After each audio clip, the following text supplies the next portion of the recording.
Friday, everyone. Thank you so much for tuning in to another episode of Office Hours. I'm Lindsay DeWoody, Operations Manager of American Wholesale Hemp, and we are going to kick off another great show today. I've got Uncle Grumpy on as my guest. He's been on the show once before, and he was so gracious to agree to come on again today. I could talk about everything with this man as far as, the medical marijuana industry and the cannabis industry as a whole. So we're going to have a great show today. Thank you so much for tuning in, and we'll be right back.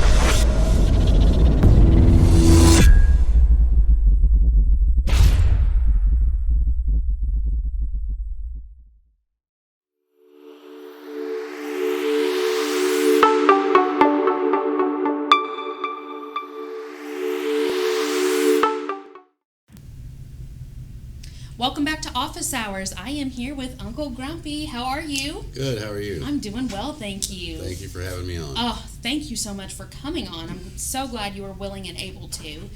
This is your second time on the show. Don't worry, I've yet to find a camera I don't like, so I'm almost always available for a show. Well, I'm going to remember that, okay. So you may be sorry you told me. So I appreciate you coming on. And, here at American Wholesale Hemp, people know that we distribute the CBD products manufactured at Cantech Labs, and we distribute grow products, such as Blue Magic, soil, lights, nutrients, things of that nature. So even though people might not always think of medical marijuana and the cannabis industry as a whole when they think of American Wholesale Hemp, we are proud supporters of the Oklahoma cannabis industry, and we've got team members behind the scenes here and other companies and other entities that are very heavily involved.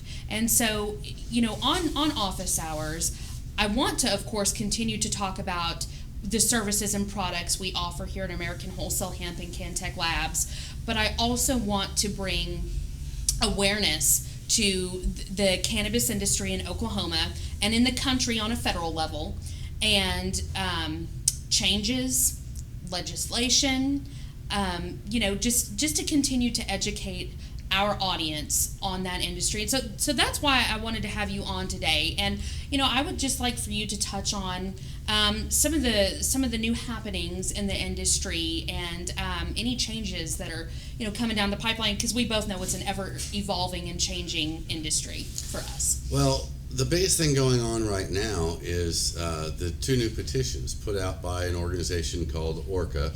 It's ORCA. It's ORCAOK.com. Will take you right to their website. This is an organization created by Jed Green.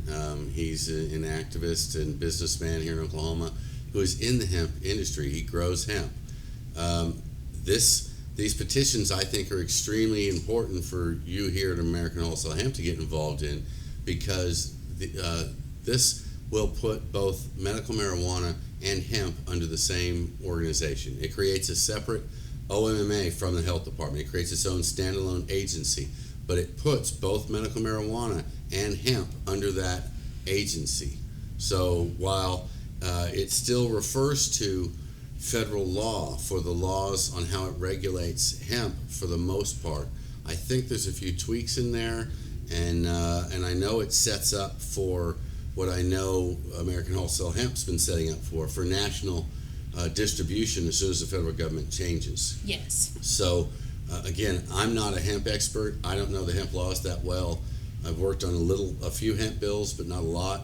And I think this is just something anybody who's involved in hemp should be involved in, as well as, like I said, medical marijuana. So with that, what changes, can we expect, or, do you think could be coming down the pipeline? Well, as far as hemp, I can't address that. Again, I'm not an expert in that. I would ask everybody that wants to know that to look at the petitions. But I can tell you this is a medical marijuana constitutional amendment and a full access constitutional amendment. And the medical marijuana amendment, it has some tweaks in it. It gets back some protections that we've lost since the passage of 788, but it doesn't do too much else in that aspect. Like I said, it fixes some protections. But then it's a little over half of this petition is regulations. Okay. And it's well, maybe not, I wouldn't say regulations, but it's the creation of the organization that will create the regulations, down to the amount of jobs that it creates. It only creates 7 jobs, but it also creates 49 voluntary jobs. And this goes into the Constitution. So there's a lot here to unpack. It's not, even in this show, we couldn't unpack it all. I've done an hour on it. I've been trying to do it twice a week for a couple weeks now, and just this week we've run 2 hours each time. So, and still barely gotten into what's in there. Last night we went an hour and 45 minutes with 2 people on, aside from myself and Dr. Pasternak, 2 people from the community getting their view and just looking at it, and all we were able to get through in that 2 hours was the medical marijuana part, not the full access part. So there's a lot here to unpack. Now the full access part, I can say, is kind of just a slip in. What I mean by that is if it passes, basically it keeps the rules of 788, but it adds a part where you only have to be 21 or older to purchase. Okay. So therefore the difference would be at the register. And that's been the goal. We don't want 2 new programs. We don't want 2 licensure that has to be obtained by the businesses. What we want is just a different tax rate at the cash register. That'd be, if you're a card holder, you shouldn't be paying any excise tax. If you're not a medical marijuana patient or card holder, then you should be paying, a little higher tax. That's how we pay for the program. Right. But let's also keep in mind the program gets paid for, as far as running the organization, all just in licensure. Okay. Just in those fees. So the tax isn't necessary beyond feeding the state. Right. So those fees pay for the organization, and then the taxes. The millions of dollars that come from just those business licensure is enough to more than cover the overhead of the organization. Okay. So the 7% that they're collecting now, basically that's just to keep the people who don't like cannabis happy. It's just to feed the coffers. Okay. So, hopefully, if we can get full access passed, everybody can agree that full access should have a little higher tax, and medical marijuana patients should not be paying an excise tax. At best, we should be paying the same tax I would if I go and buy aspirin. Oh, yeah. Because, this is medicine. That's what but we keep. But it's not being viewed as medicine, or, by some of these regulations and things like that, right? Well, that's the conundrum, and that goes back to the fact that we have no qualifying conditions. While that sounds great on its front side, let's look at it like this. In most states that have a medical marijuana program, they'll have about 60 to 80% participation from people who are genuinely really sick, okay? And then there'll be the people who just want to get high, who will find a way to manipulate the program to get in, even in states with qualifying conditions. Here we have no qualifying conditions. Everybody with a little bit of money that's willing to pay pay for the recommendation and the. There's nothing you can say to the doctor that's going to get him to deny you a card. So if you're willing to pay, you can get a card. So we have the exact opposite effect in this state. We have a majority that would fall under any other state. Even with better qualifying conditions than most of them have, the majority of the users in Oklahoma would be fine under a full access program. But here, it's by legal protection. So, is it a medical program? Because you said we've got this medical program. Right. Is it, or is it a legal protection program? Currently, it's a legal protection program. Yeah. So, there's a lot to unpack. There really is. There is, and so that's just one of the petitions, right? That's new and coming down the pipeline. Well, like I said, there's the medical, which will basically put 788 in the Constitution with some repairs, along with creating the entire organization. Orca. No, the new OMA. Okay. I forget what the title of the organization is. Oklahoma Cannabis Authority, I think, is it. Okay. So it creates that agency, and it lays out some of the rules up front. And the reason for that has been because of the problems of mismanagement from the beginning of the program. So that's why the businesses feel the need to do this. Me as a patient, I feel the need to do this because we've lost some protections. We've lost our way, as we just have talked about. Yeah. Do we have a medical program? Right. That's a question. Right. So I don't want to argue over that question all day. What I want to do is expand access.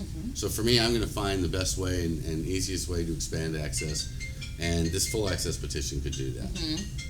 Awesome. Well, thank you so much for talking about that. And if you've got time, I'd like for you to stick around and let's chat a little bit more about the industry. I'll be right here. All right. Thank you. We'll be right back.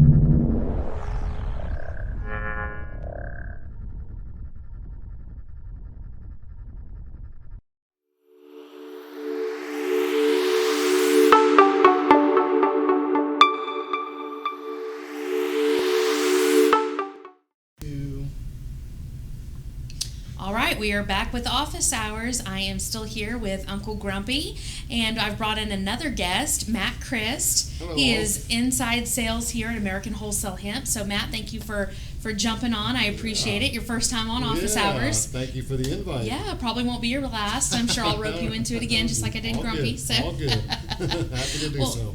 Well, I'm so glad that you were willing to do it, and Grumpy, I was glad you're willing to stick around. I don't mean to interrupt, but I have to say I'm going for the sidekick job. So if you think you're here to scoot in on my territory, it's not going to work. No worries there. All right. I'm Ed McMahon here, okay? You're not Ed McMahon. I know my role. Let's get that I know straight. my role. All right.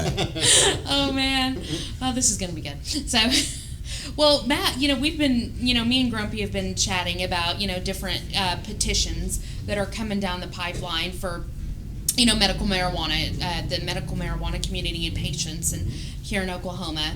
And so, Matt, you're a medical marijuana patient as well. I am. Yep, got your medical marijuana card, Yes, I and have so, it. and that's what I was talking about earlier. Is here at American Wholesale Hemp, we are supporters of the industry, regardless of what capacity we are currently in it and will be in the future. Absolutely. We are supporters of the industry 100%. and people who need this. It's medicine for people. Like you said.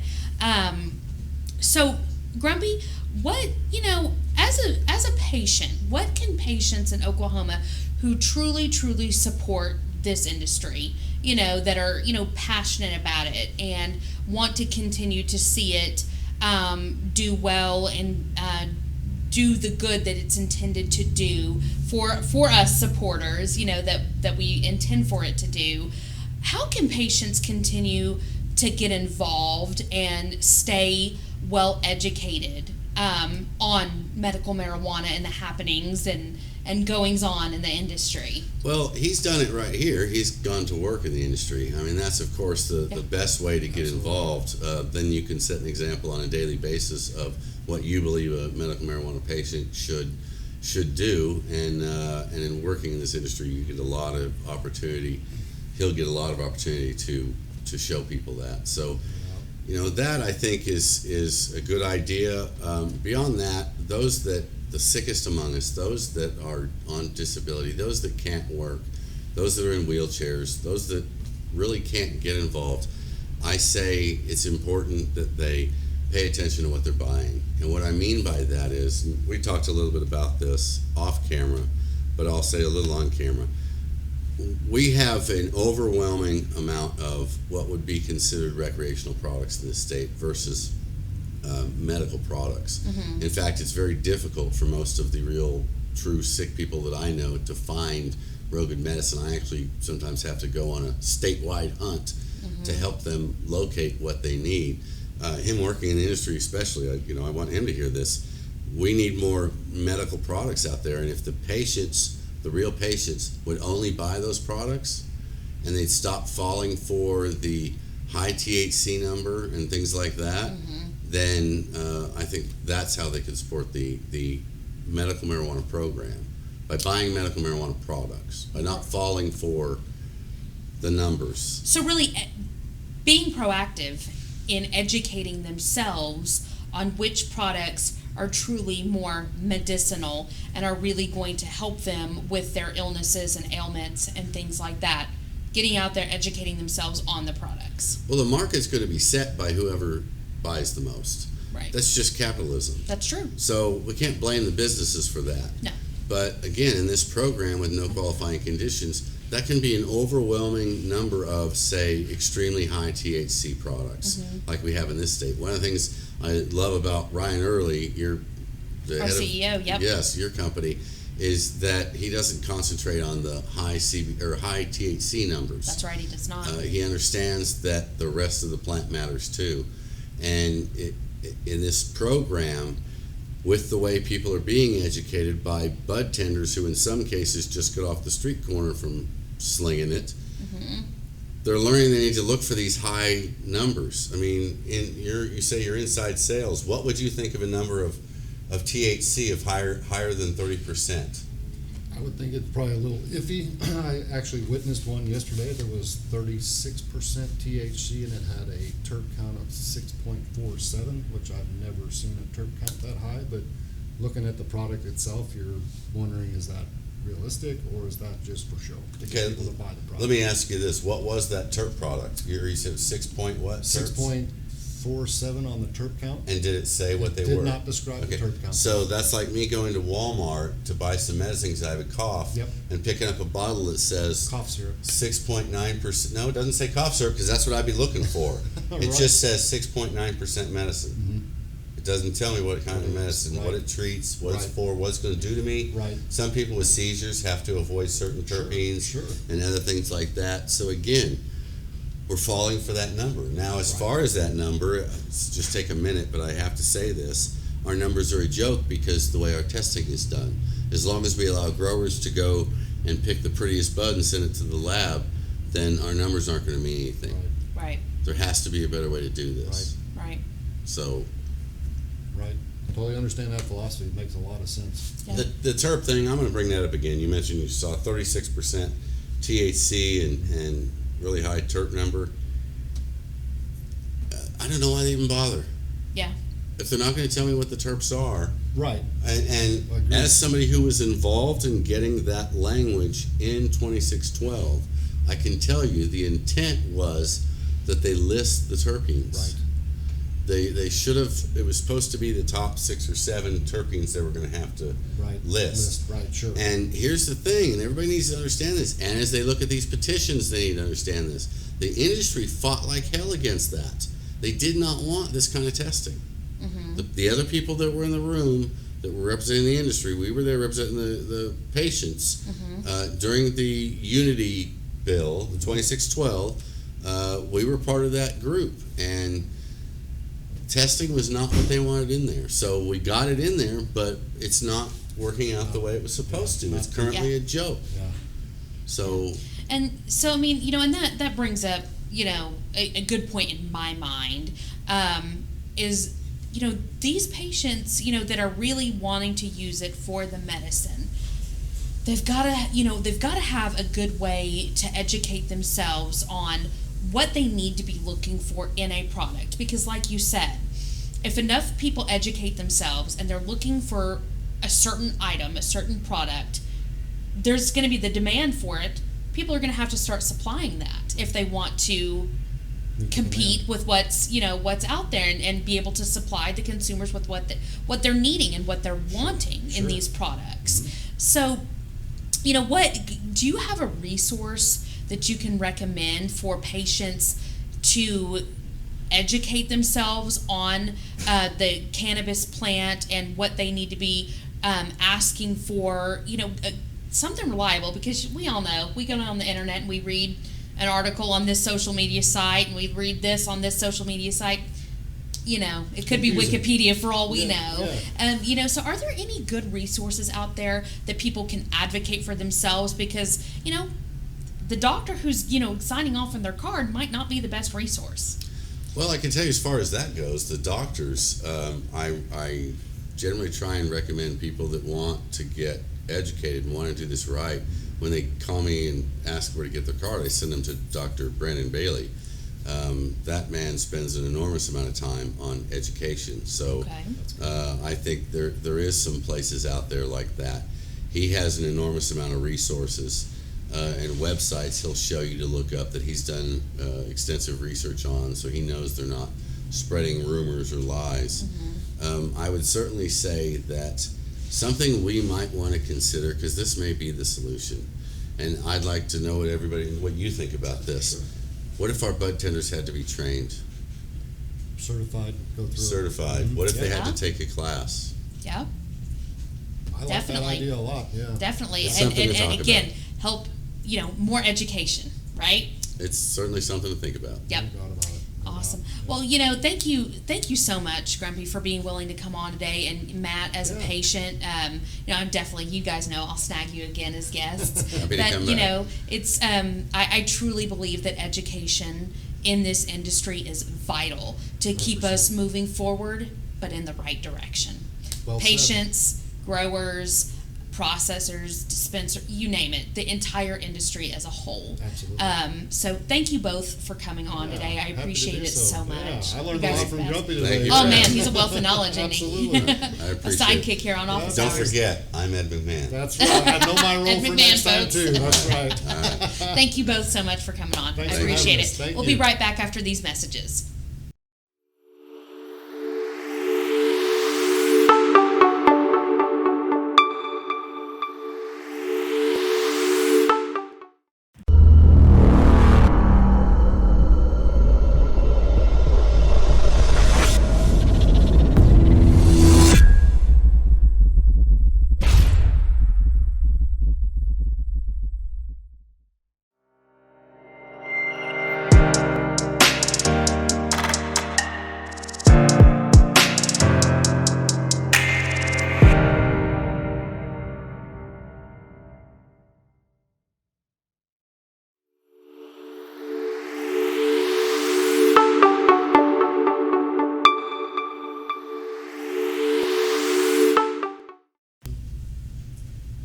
All right, everyone, that's going to do it for this week's episode of Office Hours. Thank you so much to both of my guests, Uncle Grumpy and Matt Christ, for joining me today. I really appreciate them coming on, and there was a wonderful conversation with them.